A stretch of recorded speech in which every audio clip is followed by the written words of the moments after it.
ತುಂಬ ನನಗೆ ಪ್ರಾಬ್ಲಮ್ ಆಗ್ತಿರೋದು ನಿಮ್ಮದು ಡಿ ಜೆದು. ಹೋದ್ ಸರ್ತಿನೂ ಹೇಳಿದ್ದೀನಿ, ಈ ಸರ್ತಿನೂ ಹೇಳ್ತಿದ್ದೀನಿ, ದಯವಿಟ್ಟು ಆದಷ್ಟು ಡಿ ಜೆ ಬೇಡವೇ ಬೇಡ. ಯಾಕಂದರೆ ಆಲ್ರೆಡಿ ಅದು ಬ್ಯಾನ್ ಆಗಿದೆ. ಆದರೂ ನೀವು ಕದ್ದಿ ಮುಚ್ಚಿ ಹಾಕೊಂಡು ಲಾಸ್ಟ್ ಟೈಮ್ ಎರಡು ಕೇಸ್ ಆಯಿತು. ಏನು ಯಾರು ಇಲ್ಲ ಅಂದರೆ ಊರು ಕುಡ್ದಿರೋರು ಯಾರು ಮಾತ್ರ ಕೇಳಲ್ಲ. ನಿಮ್ಮ ಮಾತು ಯಾರಾದರೂ ಕೇಳ್ತಾರಾ? ಈಗ ಯಾರೋ ನಿಮ್ಮೂರನ್ನೇ ಕುಡಿದ್ಬಿಟ್ಟಿರ್ತಾನೆ, ಜಾಸ್ತಿ ಅವ್ನಿಗೆ ಕೈ ಆಗಿಬಿಟ್ಟಿರ್ತಾನೆ, ಬಂದು ಅಲ್ಲಿರೋ ತಲಾಟೆ ಮಾತಾಡ್ತಾನೆ. ನೀವು ದೊಡ್ಡವ್ರು ಯಾರಾದರೂ ಇರ್ತೀರಾ, ಹೇಳ್ತೀರಾ ಅವ್ನಿಗೆ? ನಿಮ್ಮ ಮಾತು ಕೇಳ್ತಾನ? ಅದೇ ಒಂದು ಕಾಕಿಯಲ್ಲಿದ್ದರೆ ಎದ್ರುಕೊಳ್ತಾನ? ಆ ಉದ್ದೇಶಕ್ಕಷ್ಟೇ ಪ್ರತಿ ವಿಸರ್ಜನೆಗೂ ನಮ್ಮ ಪೊಲೀಸನ್ನು ನಾನು ಕಳಿಸಲೇಬೇಕಿದೆ. ನಮ್ಮ ಉಸ್ತುವಾರಿಲೇ ನಡಿಬೇಕಾಗಿರೋದು. ಹಾಗಾಗಿ ಯಾವ ದಿವಸ ನೀವು ವಿಸರ್ಜನೆ ಮಾಡ್ತೀನಿ ಅಂತ ಹೇಳಿರ್ತೀರಾ, ದಯವಿಟ್ಟು ಅದೇ ದಿವಸ ಮಾಡಲೇಬೇಕು. ನೀವು ಆರ್ಕೆಸ್ಟ್ರಾ ಮಾಡಿಸೋರು ಮುಂಚೆನೇ ಹೇಳಬೇಕು ನನಗೆ. 2 ಡೇಸ್ ಮುಂಚೆ ಹೇಳಬೇಕು ನೀವು ಆರ್ಕೆಸ್ಟ್ರಾ ಮಾಡಿಸೋರು. ಈಗ ಕೆಲವು ಕಡೆ ಏನಾಗುತ್ತೆ, ಸಡನ್ನಾಗಿ ಫಿಕ್ಸ್ ಆಗಿಬಿಡುತ್ತೆ. ಸಡನ್ನಾಗಿ ಹೆಂಗೆ ಫಿಕ್ಸ್ ಆಗುತ್ತೆ?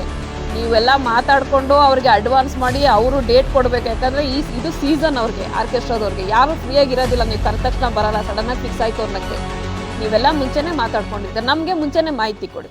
ಗ್ರೂಪ್ ಮಾಡ್ತೀವಿ ಪರ್ಮಿಷನ್ ತೊಗೊಂಡವ್ರದ್ದು.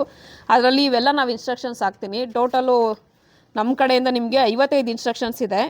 ಹಾಗಾಗಿ ಅದನ್ನು ಇಲ್ಲಿ ಓದಿ ಹೇಳಲಿಕ್ಕೆ ಹೋದರೆ ನಿಮಗೂ ಟೈಮ್ ಆಗುತ್ತೆ, ನಮಗೂ ಆಗೋದಿಲ್ಲ. ಅದನ್ನು ಹಾಕ್ತೀನಿ, ದಯವಿಟ್ಟು ಎಲ್ಲರೂ ಒಂದು ಸರ್ತಿ ಓದ್ಕೊಳ್ಳಿ. ಮೇನ್ ಇಷ್ಟು ಮಾಡಿದ್ರೆ ಆರಾಮಾಗಿ ಮಾಡ್ಕೊಂಡೋಗಿ. ನಿಮ್ಗೆ ಎಷ್ಟು ದಿವಸ ಬೇಕೋ ಪರ್ಮಿಷನ್ ತೊಗೊಳ್ಳಿ, ಇಡಿ. ನಾನು ಇವತ್ತು 3 ದಿವಸಕ್ಕೆ ಬಿಡಬೇಕು, 5 ದಿವಸಕ್ಕೆ ಬಿಡಬೇಕು ಅಂತ ಯಾರಿಗೂ ಹೇಳಿಲ್ಲ. ಶಾಂತಿಯುತವಾಗಿ ಮಾಡ್ಕೊಂಡು ಹೋಗ್ರಿ ಅಷ್ಟೇ.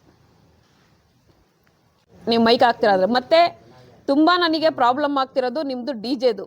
ಹೋದ್ ಸರ್ತಿನೂ ಹೇಳಿದ್ದೀನಿ, ಈ ಸರ್ತಿನೂ ಹೇಳ್ತಿದ್ದೀನಿ, ದಯವಿಟ್ಟು ಆದಷ್ಟು ಡಿ ಜೆ ಬೇಡವೇ ಬೇಡ. ಯಾಕಂದರೆ ಆಲ್ರೆಡಿ ಅದು ಬ್ಯಾನ್ ಆಗಿದೆ. ಆದರೂ ನೀವು ಕದ್ದಿ ಮುಚ್ಚಿ ಹಾಕೊಂಡು ಲಾಸ್ಟ್ ಟೈಮ್ ಎರಡು ಕೇಸ್ ಆಯಿತು. ಏನಕ್ಕಂಥದ್ದು ಹೇಳಿದ್ದೀನಿ. ನಮ್ಮ ಜನಪದ ಕ್ರೀಡೆಗಳಿದ್ದಾವೆ. ಡೊಳ್ಳು ಕುಡಿತಾ ಇದ್ದಾರೆ, ವೀರಗಾಸೆ ಇದ್ದಾರೆ, ಕರೆಸಿ ಅವ್ರಿಗೂ ಒಂದು ಜೀವನ ಆಗುತ್ತೆ. ನೀವು ಆ ಡಿ ಜೆಗೆ ಕಿವಿ ಕಿತ್ತೋಗುತ್ತೆ. ಆ ಡೆಸಿಬಲ್ಸ್ ಕೇಳಿಸ್ಕೊಂಡ್ರೆ ಹಾರ್ಟ್ ವೀಕ್ ಇರೋರಿಗೆ ಹಾರ್ಟ್ ಅಟ್ಯಾಕ್ ಆಗುತ್ತೆ. ವಯಸ್ಸಾದವರು, ಮಕ್ಕಳು, ಹೆಂಗಸರು ಓಡಾಡೋಕ್ಕಾಗಲ್ಲ. ಅದನ್ನು ತೊಗೊಂಬಂದು 20,000 ಕೊಟ್ಟು ನೀವು ಅದು ಶಬ್ದ ಮಾಲಿನ್ಯ ಮಾಡೋ ಬದಲು ಅದೇ 20,000ನ ಈ ವೀರಗಾಸೆ ಅವ್ರಿಗೆ, ಡೊಳ್ಳು ಕುಣಿತದವ್ರಿಗೂ ಕೊಟ್ಟರೆ 1 ವಾರ 15 ದಿವಸ ಜೀವನ ಮಾಡ್ತಾರೆ ಅಲ್ವಾ? ಅದನ್ನೇ ನಂಬ್ಕೊಂಡು ಬದುಕ್ತಿದ್ದಾರೆ ಎಷ್ಟೋ ಜನ. ನಮ್ಮ ಪಟ್ನಾಯಕನಹಳ್ಳಿ ಕ್ರಾಸಿಂಗಲ್ಲೂ ಇದ್ದಾರೆ, ಬೇರೆ ಕಡೆ ಇದ್ದಾರೆ. ಅದೇ ಜೀವನ. ಬೆಂಗಳೂರಿಗೆ ಹೋಗ್ತಾರೆ, ಆ ಪಟ್ನಾಯಕನಹಳ್ಳಿ ಕ್ರಾಸಿಂಗ್ ಅವ್ರು ನಾನು ನೋಡಿದ್ದೀನಿ. ಅವ್ರಿಗೆ ಕೊಡಿ, ನಿಮ್ಮ ಹೆಸರು ಹೇಳ್ಕೊಂಡು 3 ಹೊತ್ತು ಊಟ ಮಾಡ್ತಾರೆ. ಸೊ ಹಂಗೂ ಇಲ್ಲ. ನೀವು ಲಾಸ್ಟ್ ಟೈಮು ತುಂಬ ಜನ ಕೇಳಿದ್ರಿ, ಅಲ್ಲಿ ಕೊಟ್ಟರು ಇಲ್ಲಿ ಕೊಟ್ಟರು. ನೋಡಪ್ಪ, ನೀವಿರೋದು ಪಟ್ನಾಯಕನಹಳ್ಳಿ ಪೊಲೀಸ್ ಠಾಣಾ ವ್ಯಾಪ್ತಿಯಲ್ಲಿ. ಪಟ್ನಾಯಕನಹಳ್ಳಿ ಪೊಲೀಸ್ ಠಾಣಾ ವ್ಯಾಪ್ತಿಯಲ್ಲಿ ಡಿ ಜೆಗೆ ಅನುಮತಿ ಇಲ್ಲ. ನೀವು ಮೈಕ್ ಲೈಸೆನ್ಸ್ ತೊಗೊಳ್ಳಿ, 2 ಸ್ಪೀಕರ್ ಹಾಕ್ಕೊಳ್ಳಿ, ಹಾಕಿ. ಅದರಲ್ಲೂ ಹಾಡೇ ಅಲ್ವಾ ಬರೋದು? ನೀವು 10 ಸ್ಪೀಕರ್ ಹಾಕಿದ್ರು ಅದೇ ಹಾಡು, 2 ಸ್ಪೀಕರ್ ಹಾಕಿದ್ರು ಅದೇ ಹಾಡಲ್ವಾ? ಹಾಕ್ಕೊಳ್ಳಿ, ಆರಾಮಾಗಿ ಮುಗಿಸಿ. ನಾನೇ ಅವಕಾಶ ಕೊಡ್ತೀನಲ್ಲ. 2 ಸ್ಪೀಕರ್ ಹಾಕ್ಕೊಳ್ಳಿ, ಮುಗಿಸ್ಕೊಳ್ಳಿ ನಿಧಾನ.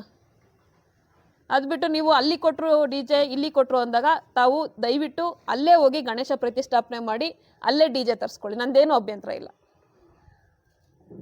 ಯಾಕಂದರೆ ಇಲ್ಲೇನಾದರೂ ಆದರೆ ನಾವು ನೋಡೋದು, ಯಾರೋ ಬೇರೆಯವ್ರು ಬಂದು, ಬೇರೆ ಸ್ಟೇಷನವ್ರು ಬಂದು ನೋಡೋದಿಲ್ಲ. ಹಾಗಾಗಿ ಮೈಕ್ ಲೈಸೆನ್ಸ್ ತೊಗೊಳ್ಳಿ, 2 ಸ್ಪೀಕರ್ ಹಾಕ್ಕೊಳ್ಳಿ, ಮುಗಿಸಿ. ಆಗ್ಬೋದಲ್ಲ? ಇದೊಂದು ದಯವಿಟ್ಟು ಕ್ಲಾರಿಟಿ ಇರಲಿ. ಮತ್ತು ನಮಗೆ ನೀವು ಫೋನ್ಗಳು ಮಾಡಿಸೋದು, ನಮಗೆ ಪ್ರೆಷರ್ ಹಾಕ್ಸೋದು ಮಾಡಿದ್ರೆ ನಮಗೂ ಕಷ್ಟ ಆಗುತ್ತೆ. ನಾನು ಯಾವ ಕಾರಣಕ್ಕೂ ಕೊಡೋದಿಲ್ಲ. ಇದೊಂದು ದಯವಿಟ್ಟು ಎಲ್ಲರಿಗೂ ಹೇಳ್ಬಿಡಿ. ಡಿ ಜೆ ಯಾರಿಗೂ ಇಲ್ಲ. ಅವರು ಡಿ ಜೆ ಅವ್ರಿಗೂ ಕರೆದು ಈಗ ಮೀಟಿಂಗ್ ಮಾಡ್ತೀವಿ ನಾವು. ನಮ್ಮ ವ್ಯಾಪ್ತಿಯಲ್ಲಿ ಯಾರು ಸೌಂಡ್ ಸಿಸ್ಟಮ್ ಇಟ್ಟಿದ್ದಾರೆ ಅವ್ರನ್ನೂ ಕರೆದು ಸಹ ನಾವು ಮೀಟಿಂಗ್ ಮಾಡ್ತೀವಿ. ನೀವು ಮೈಕ್ ಲೈಸೆನ್ಸ್ ತೊಗೊಂಡು 2 ಸ್ಪೀಕರ್ ಕಟ್ಕೊಳ್ಳಿ. ಎಷ್ಟೊತ್ತು ಬೇಕಾದ್ರೂ ಮೆರವಣಿಗೆ ಮಾಡಿ. ಬೆಳಗ್ಗೆ 10 ಗಂಟೆಗೆ ಸ್ಟಾರ್ಟ್ ಮಾಡಿ, 6 ಗಂಟೆವರೆಗೂ ಮಾಡಿ, 6 ಗಂಟೆಗೆ ವಿಸರ್ಜನೆ ಮಾಡಿಬಿಡಿ. ಇಷ್ಟು ಮಾಡ್ಬೋದಲ್ವಾ? ಮಳೆಗಾಲ ಇದೆ ಈಗ. ಆಗಸ್ಟ್ ಆದರೂ ಇಷ್ಟೊತ್ತಾದರೂ ಇನ್ನೂ ಮಳೆ ನಿಂತಿಲ್ಲ, ಜಾಸ್ತಿ ಆಗ್ತಾ ಇದೆ. ಹಾಗಾಗಿ ಬೇಗ ಮುಗಿಸಿ. ಮತ್ತು ಪ್ರತಿಯೊಬ್ಬರು ಅಲ್ಲಿ ವಾಲಂಟಿಯರ್ ಇರಬೇಕು ಅಂತ ಹೇಳಿದ್ದೀವಿ. ಎಷ್ಟೊಂದು ಸತಿ ನಾನು ಬಂದಾಗ ಅಲ್ಲಿ ಯಾರೂ ಇರಲಿಲ್ಲ. ಹೋದ ಸರ್ತಿ ಅಲ್ಲಿ ಪ್ರತಿಯೊಬ್ಬರು ಏನು ಗಣೇಶ ಕೂರಿಸಿದ್ರೆ ಅಲ್ಲಿ ವಾಲಂಟಿಯರ್ ಇರಲೇಬೇಕು. ಮತ್ತು ಶ್ರೀ ಕ್ಷೇತ್ರ ಸಿಗಂದೂರು ಚೌಡೇಶ್ವರಿ ದೇವಿ ಜ್ಯೋತಿಷ್ಯ ಪೀಠ ನಂಬರ್ 1 ವಶೀಕರಣ ಸ್ಪೆಷಲಿಸ್ಟ್.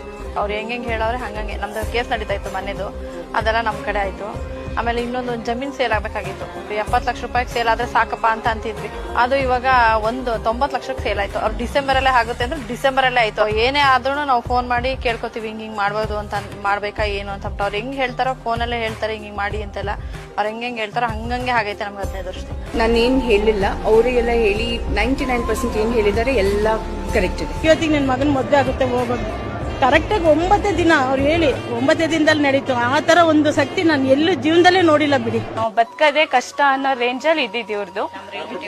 ಡಾಕ್ಟರ್ ಕೈಲೇ ಆಗಿರ್ಲಿಲ್ಲ. ನಾವ್ ಯಾವ ಟೈಮ್ ಅಲ್ಲಿ ಮಧ್ಯರಾತ್ರಿ ಕಾಲ್ ಮಾಡಿದ್ರು ನಮ್ಗೆ ಸೊಲ್ಯೂಷನ್ ಕೊಡ್ತಾರೆ ಸರ್ ಇವ್ರು ರಿಸೀವ್ ಮಾಡಿ.